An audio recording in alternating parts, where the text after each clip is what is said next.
There are lots of people who take their passion and turn it into their profession. One of them is Greg, who works here at CJ Pony Parts in our product development office. Today we're going to take a look at this killer 1966 Mustang Coupe he's building in his home garage.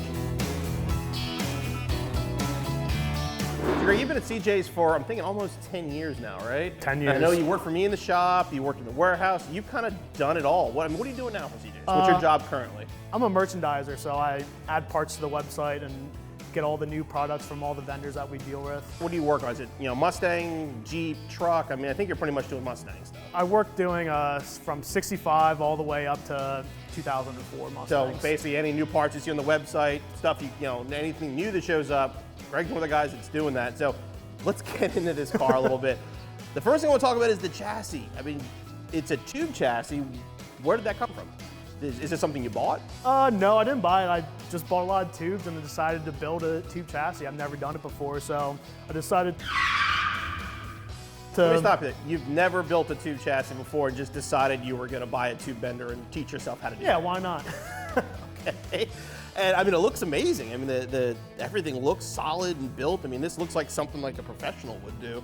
I mean, was there a lot of trial and error? I mean, did you read a book, watch some YouTube videos? I mean, how'd you learn how to do this? There's a lot of scrap pipes out there that I've I would assume so. that are in the trash right now. But yeah, it just takes a lot of trial and error to get to where you wanted to go with it. So you had the Corvette subframe and obviously the rear. So basically you just took those pieces, laid them on the floor and then decided how to build a tube chassis around them? First I did the rear chassis and then the rear K member and the front K member. And all I did was find out the Mustang wheelbase. Okay. And I found out the Mustang wheelbase was longer than the Corvette wheelbase. Okay, I believe so that. I decided to... Backseat. So I wanted to keep all the geometry of the Mustang.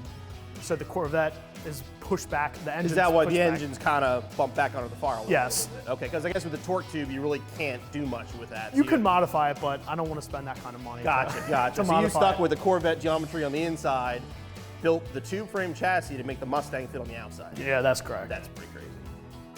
You've been a car guy since you worked at CJ's. That's obviously how you ended up at CJ's. But what inspired your passion for stuff like this? The desire to be around these classics and build stuff like this. Is it something that just showed up one day, or how'd that work? No, it all started with my dad. My dad was a mechanic his whole entire life, and I just decided that since he did it all his life, I want to do it all my life. So nice. I enjoy cars. And what was your dad, a Mustang guy, or what was he in? No, he was a Mopar guy. So he was an anti-Mustang guy, probably. Yeah. Al, what did your dad drive? He drove a 1970 Dodge Challenger. Okay, where's that car at these days? It's in my garage right now. And now, is that a finished car? Is it built, or is that a new project for you? It's a finished car, but it definitely needs a little bit of work done to it. But it's definitely. Now, is that going to be after this project or during this project? It's probably going to be when I get bored with this, I'll go back. Take a break. Yeah. So we talked about the chassis, the suspension, the engine trans.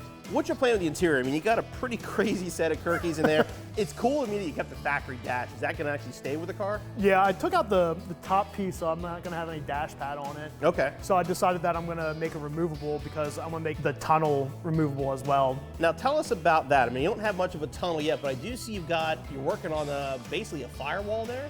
Yeah, it's actually 2 Bronco wheel tubs that I cut up and.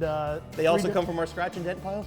No, they was actually brand new. Okay. I feel bad buying stuff brand new and then cutting them up. The shape works though. I mean, looking at that, it looks like that's what it was built for. Yeah, and I kind of was on our website and I was like, those are probably gonna work. Another perk of working at CJ's, access to stuff like that. So long-term plans here. I mean, obviously you said you've got a ton of work into this car. There's a lot to go. A lot more to go. What's the plan for the finished product? I mean, you got some autocross tires on it, but you're building a street car, right? That's I want to have like a daily driver fun car. I want to be able to do events that anytime I want to and just drive it on the road. And what kind of power are you expecting out of that engine when you're done? I mean, I know it's a 5.3, but you can do some stuff to the 5.3. Are you thinking power adder maybe? I would like to put a single turbo on it, and then I would like to shoot for 1,000 horsepower. Brendan's gonna be all over that one with the freaking 5.3. He's got the same setup in his truck that did a video on back in the day. So finish-wise, obviously you're gonna build some fender flares because you got these, how wide are these wheels and tires? They're 11.5 inch wide. Oh, jeez. So you do some flares. What color are you gonna do? I mean, do you have a kind of a goal there, or is it I'll get there and figure it out when I get there? I have ideas in my head, but they'll probably change. But I want to do with like a grayish green. Okay. Interior wise, gonna be all painted, or is it gonna be? It's all gonna be painted, and then all the floor pans are gonna be removable, so I can actually access some stuff. Crazy, crazy. Well, dude, thank you for sharing this. I mean, I've known you for 10 years now. I had no idea you had something this crazy in your garage, and definitely can't wait to see it back on the road. Thank you.